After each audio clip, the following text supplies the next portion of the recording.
Hello guys, welcome back to Dark Angels Intuitions. Welcome back to my channel. Welcome back sa mga palaging nag-aabang ng reading ko. And welcome sa mga new subscriber. Thank you for subscribing my channel. So I'll wait to do another love reading for the collectives, general love reading. This is a spread. Ultimate Tarot Love Spread. So, remember, hindi lahat maka-resonate dito. So, takes what resonates and leave the rest. This can be a vice versa. So, if naka-resonate kayo, then this might be your reading. Put yourself in a situation kung saan kayo naka-resonate. And this is a timeless reading, guys. Kailan kayo makapanood na to. And if naka-resonate kayo, then this might be still your reading. Okay? Even years na. So, anyway, let's start. Welcome sa mga newcomers, sa mga hindi pa nakapag-subscribe. I'm doing tarot reading, love reading mostly. And if you think you like what I'm doing here, please don't forget to subscribe my channel. And tap that notification bell and get notified. So, let's start. Sinong maka-resonate nito? Kaninong story to? Kaninong reading to? Let's see.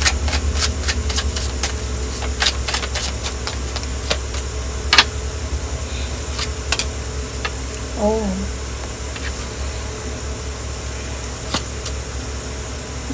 You are in a separation right now.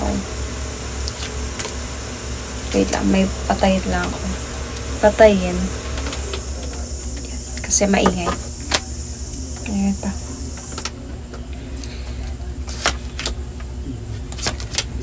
So, I can see here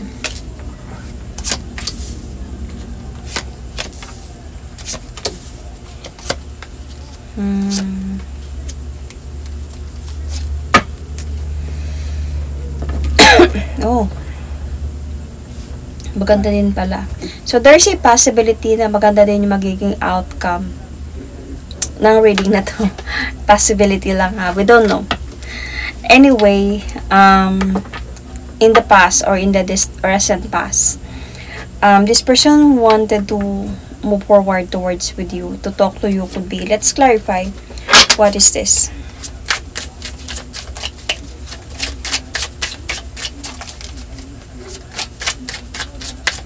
This is in the past.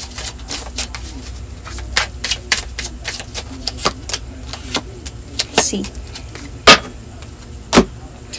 So, in the past pa lang, meron na kayong recent past.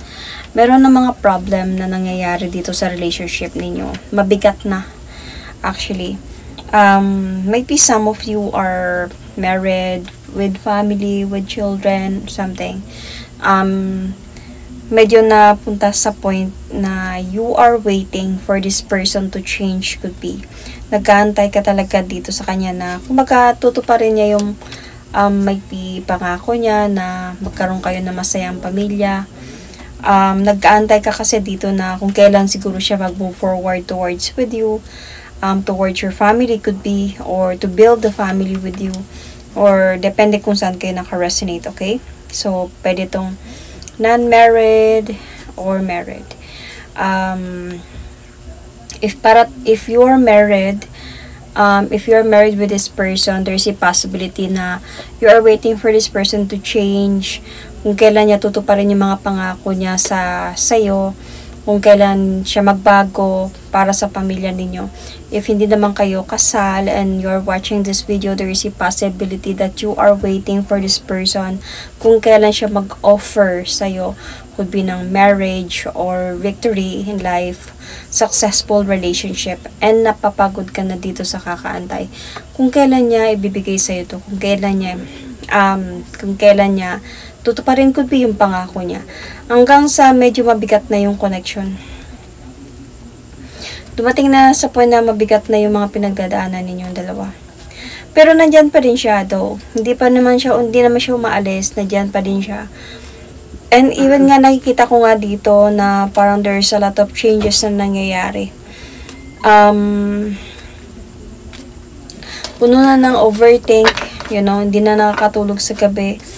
And parang nakaisip ka na dito in the past pa lang or recent past na parang parang magbabago pa kaya to or maayos pa kaya kami. Nawawalan ka na ng pag-asa. Parang mas iniisip mo dito ngayon yung sarili mo na lang talaga yung unahin mo kaysa siguro sa aasa ka pa sa kanya. Kasi in this present situation na may nakikita akong separation. So, ngayong present, hiwalay kayong dalawa. May nangyaring hiwalayan. Wait lang. May nahulog na card.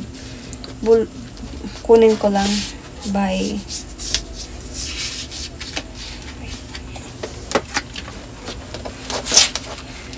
So, let's see.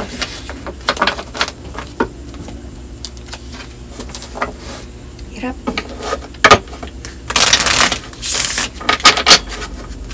What is happening this present? What is this death card? Because this is a separation talaga. Saan to? May nangyaring separation sa inyo.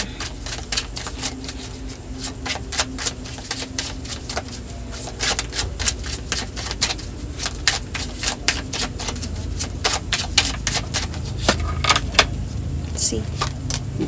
May nangyaring separation sa inyo dito kasi dahil parang andun ka nga sa point na mas gusto mo na lang mag-focus sa might be sa goal mo sa buhay, sa sarili mo. Mag-move on na lang or something like that. Hiwalay na lang tayo. Kaysa sa wala akong nakukuha sa'yo, kaysa wala akong, parang nag-aantay ako sa wala. So, at this present situation, this person is coming back to you. Baka naghiwalay na kayo nito. Tapos ngayon, parang bumabalik siya sa'yo. And ngayon sa pagbabalik niya, naiipit ka ngayon sa sitwasyon. And naiipit ka sa nararamdaman mo could be na kung tatanggapin mo ba siya or hindi na. Kasi kinakausap ka talaga ng person na to. Gusto niya na maayos kayo ulit. Nag-offer talaga siya dito ng new beginning. Gaya ng pangako niya sa'yo before, pinapangako niya to ulit sa'yo ngayon. Naipit ka sa decision mo, could be sa nararamdaman mo, dahil sa, yun na nga, ang dami niyong pinagdaanan na dalawa. So, may pitatay nga siya ng anak mo, pwedeng ganon, okay? It doesn't have to be na married kayo, might be may responsibility kayo. Pwede din namang wala, matagal lang kayo. So, pero mostly dito, feeling ko, meron talaga kayong responsibility. This is a father figure. There's a child would be. So, dito ka parang natatrap between na siguro dahil meron kayong anak or sabi natin married kayo and then bumabalik siya sa'yo. Yet, parang gusto mo na talaga na mag-focus sa goal mo, sa sarili mo na lang na wala na lang siya. Parang okay ka na. Gusto mo na maging okay na wala siya. So, ngayon bumabalik siya. So, hindi ka sure about this. Parang I think you're still observing if this person is worth it na balikan.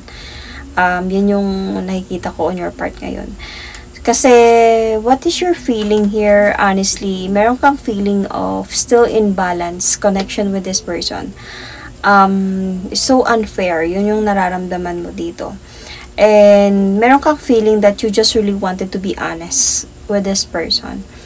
Hindi mo na kasi na-appreciate to. So, siguro andun sa point na ayaw mo na kumbaga, same as before, na tahimik lang, nag-aantay. Ngayon, parang gusto mo na maging honest sa kanya. And ayaw mo na din ng, kumbaga, imbalance situation or ayaw mo na ng parang makakaramdam ka na parang unfair. Parang feeling ko may fear na din sa'yo dito about what happened recently in the past. So, yung feeling ng person mo dito is gusto niya talaga na maulit kayo sa dati. Gusto niya mag-umpisa kayo ulit or mabalik yung sparks ninyo. Mabalik yung pagmamahalan ninyo. Mabalik yung happiness. Yun yung gusto niya mangyari. Yun yung feeling niya dito. So, ano yung positive dito sa connection ninyo is to reminisce the past. So, ito yung nakikita ng cards na positive na pwedeng mangyari. Kumbaga, isipin ninyo yung mga sasayang alaala, yung pagmamahala ninyo sa isa't isa. Let's clarify why.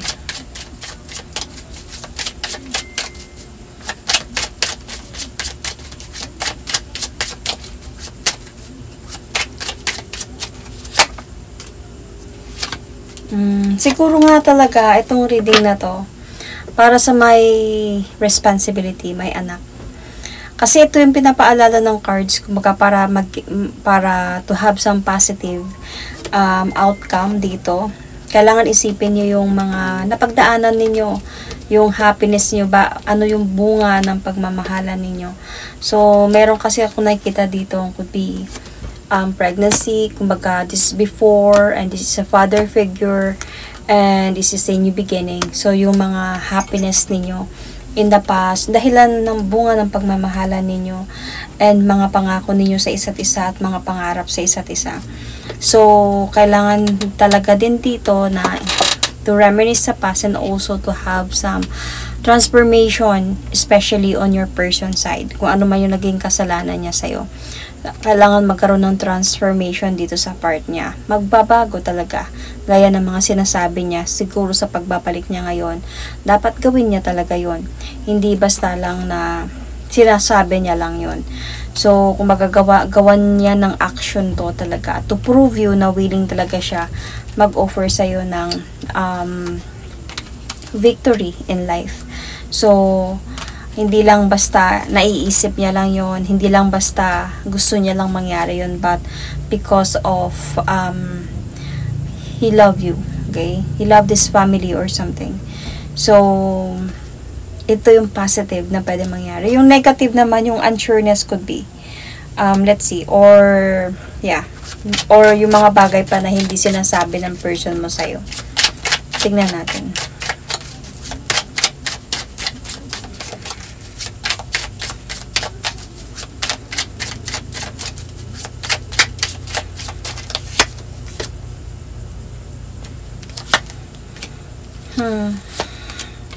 Yun nga.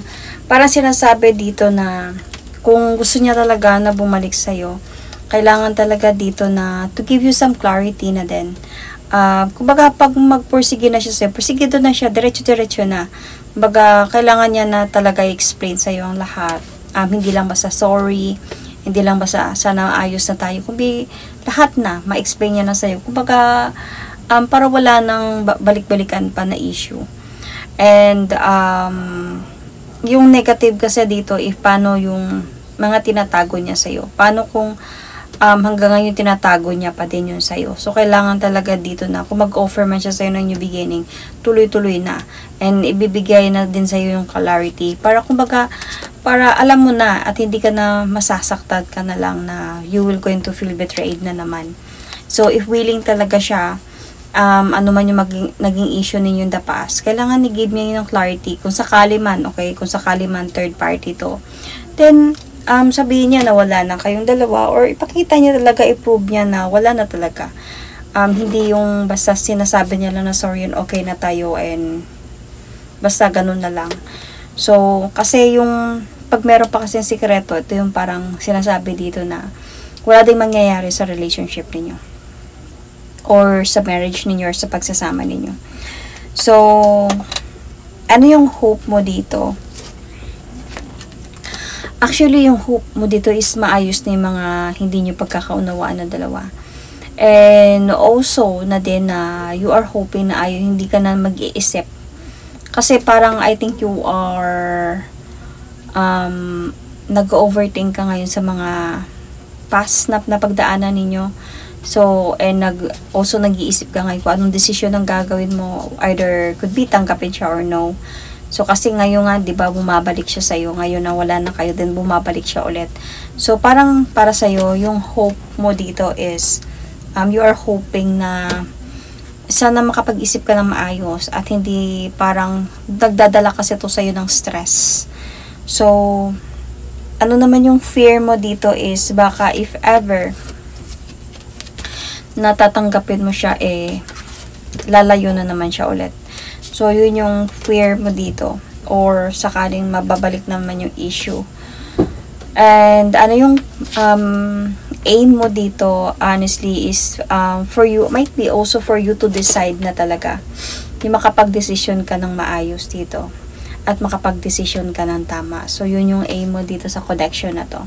So, what you need to avoid here, let's see. Siguro yung kalabuan ng sagot, or, let's see, let's clarify this.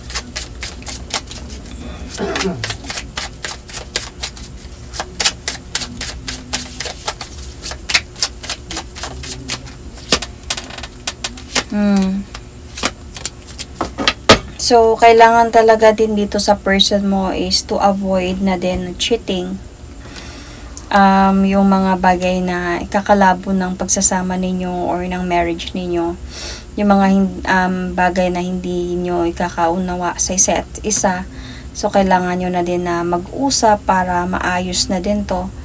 And also, avoid yung mag-move forward and then may niluluk back pa. Kumbaga, willing na siya mag-move forward towards with you, tapos lilingon pa siya sa third party. Could be dahilan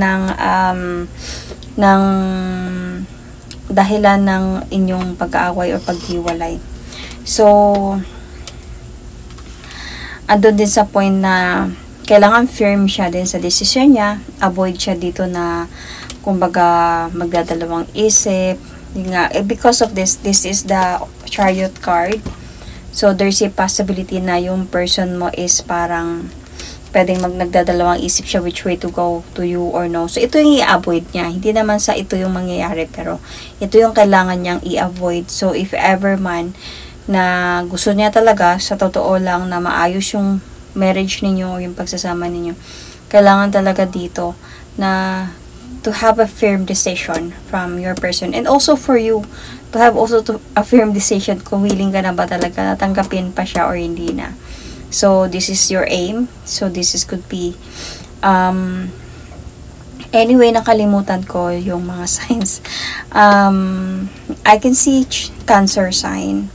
I can also see here Libra, Gemini, Aquarius, Capricorn, Libra, Taurus, Aquarius, Sun, Moon, Rising, Venus. Anyway, let's continue. So, ano yung environmental factor dito that I think there is still a possibility na pwede pang mag-offer ng like, this person is parang sure siya na mag-offer siya sa'yo ng second chance or new beginning talaga. Let's see. Pinapakita niya siguro yung effort talaga dito. Yung action.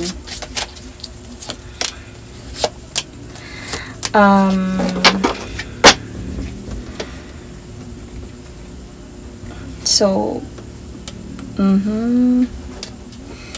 itong other person na na-involve dito sa kanilang dalawa, ay sa inyong dalawa, wala na sila nito. I think separated na sila dalawa. Hindi sila actually na nag-uusap na dalawa. Nakapag-decide na din talaga siya dito. Kaya yung environmental factor, there is a possibility na gusto niya na talaga gumawa ng action towards you, to offer you new beginning. I think nag-away sila nito, tong other person na pagod until sa nagplano siya na ipaglaban ulit yung pagsasama ninyong dalawa. So, the other person involved here is your person na might be this time willing na siya na maging responsible husband person para sa'yo.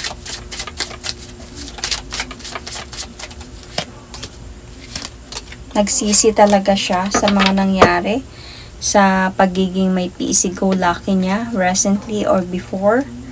So, na-confuse siya before. So, parang nagsisi siya sa mga naramdaman niya before, sa mga nangyari, sa mga inasal niya, sa mga issue na meron kayo na dahilan siya dahil sa kanya.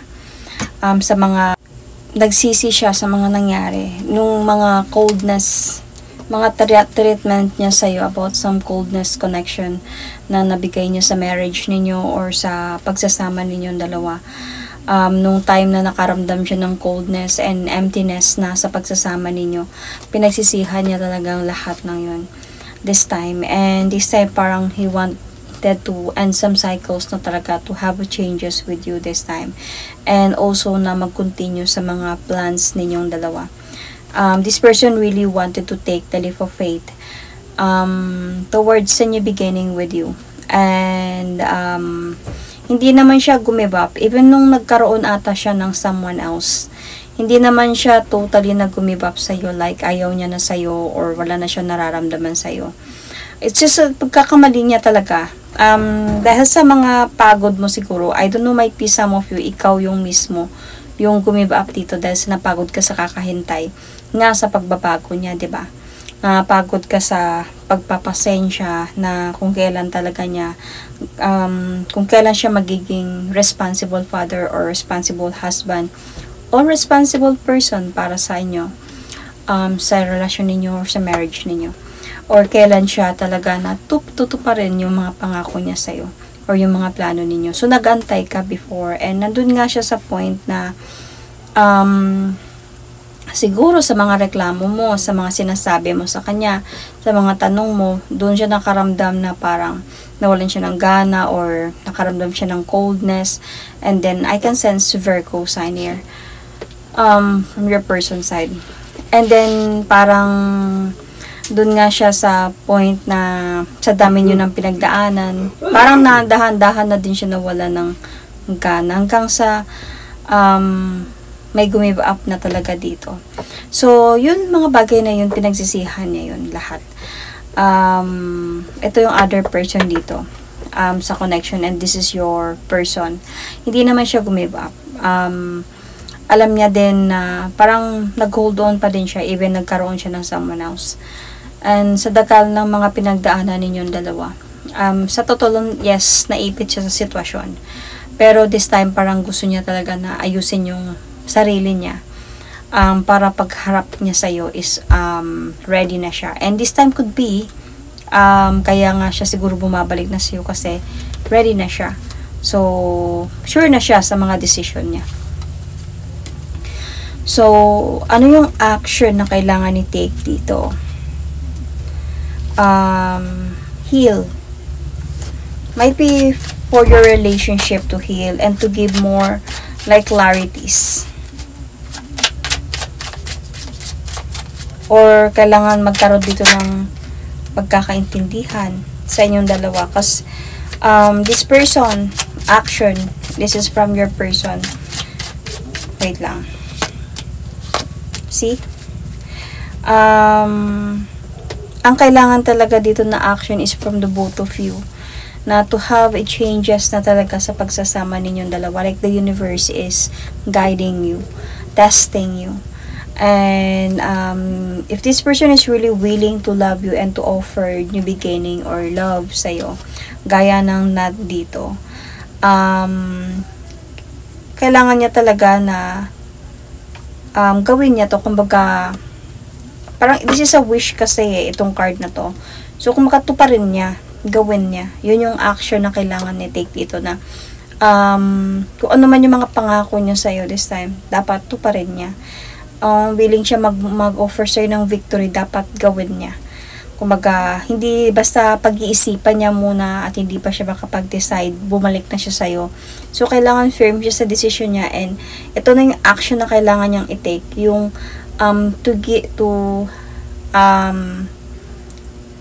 kumbaga, kung ano yung mga wish dito will be fulfilled. So, sa person mo mismo, kasi bumalik siya, yun yung, I think, yun yung mga sinasabi niya yun yung mga pangako niya na mahal pa rin kita, gusto kong ayusin to lahat, gusto ko sanang ayusin natin to, magkabalikan tayo, at tuparin natin yung mga pangarap natin, yung mga pangako natin sa isa't isa ulit. So, parang, kung yun yung mga sinabi niya, ito yung wish niya para sa relasyon ninyo, dapat i-grant niya yun, gawin niya yun with action. feelings, emotions, honesty, love. So, dapat yun. Kasi ano yung hindi mo alam dito? The unknown factor. Because there is still really a chance na magkaroon ulit ng harmony yung pagsasama ninyo. Di ba sabi ko, there is a possibility maganda yung outcome netong reading na to. Nung kanina pa. So, there is a possibility na magkaroon kayo ulit ng balance, connection, harmony sa relationship ninyo. I can see also Sagittarius here. You or your person.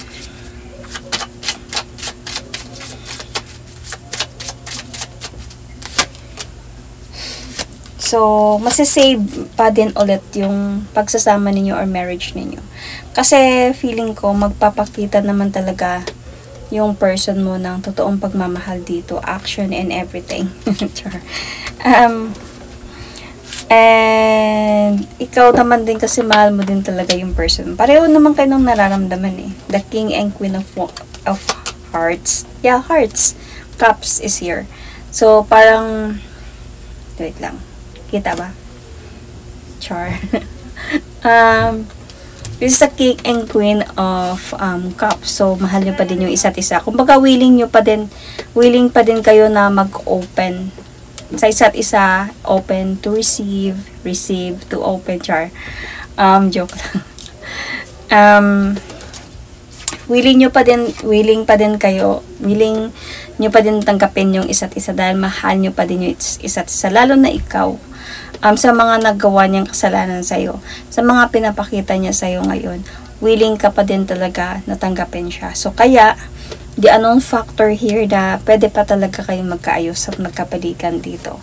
So, especially, maayos pa yung marriage ninyo. And, one thing, might be dahil nga talaga meron kayong responsibility sa isa't isa. So, sa dami nyo ng pinagdaanan na dalawa. So, itong reading na to, dito para sa new relationship ha. O pwede din naman to sa new relationship, maybe this will be your future. So, kung napanood nyo to. Pero most dito sa mga makakapanood nito is to the people na merong long-term relationship or marriage, okay, or live-in na matagal na. Kasi madami na kayong pinagdaanan nito eh.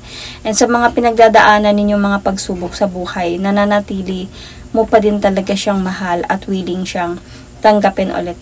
And yung person mo naman din is, kumbaga, sa mga lumayo na siya, umalis na siya, nagloko na ba siya, pero still hindi ka pa din niya kayang like bitawan, totally like separated na talaga, like wala na akong pakialam, wala na akong nararamdaman. Iniisip ka pa din talaga ng person na to. So, kaya there's a possibility dito na at sabi ko nga sa una pa lang, lapag ng mga baraha na pwede maganda yung magiging outcome nito dahil nga this is the Four of Wands and this is the marriage card. So there's a possibility if you're married, magiging maganda yung marriage ninyo. Again, there's a possibility na magiging however successful yung pagbabalikan ninyo. If hindi pa kayo married, so there's a possibility na yung hulog nito or yung outcome nito is marriage. Yan. So, Cancer, Scorpio, Pisces is also here. Okay, so that is my reading for you. Thank you and God bless.